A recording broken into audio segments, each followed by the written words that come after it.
Should people have to apply for planning permission to turn a permanent residence into a second home or holiday let? They will if the MP for Andrew George has his way.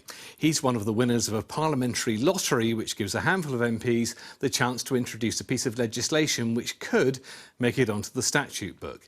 It's aimed at tackling the affordable housing crisis exacerbated in St Ives by demand for holiday homes. Seb Noble's been speaking to one of the last remaining residents in the old town. This one was Derek and Margaret, right? That one was a gentleman who used to have a little leather goods shop in the market. Next door was the Colwicks. Phyllis has lived by the harbour in St Ives for nearly 80 years. These houses were once occupied by friends. They're now holiday lets or second homes. There's so many of them, nobody lives here anymore, and we've lost all our facilities. Because if you're not living here, you're not using the libraries, the banks, the shops and places like that. So for the few of us who are left, there's nothing. If you come in the winter, you could walk up the town as a ghost town.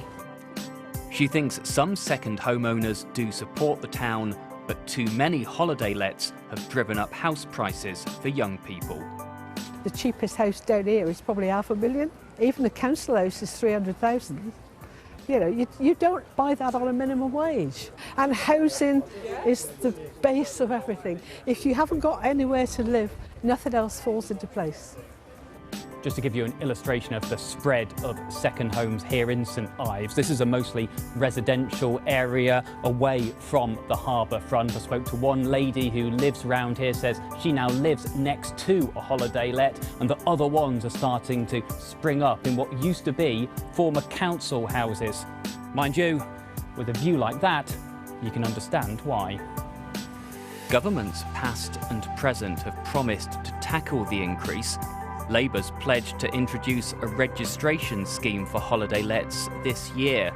But now the MP for St Ives is putting forward his own bill.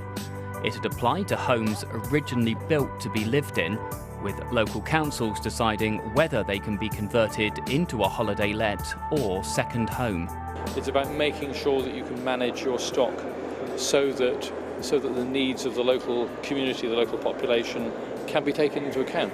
That measure on its own will help because it will control in those areas both numbers and proportions and therefore have an impact on the price.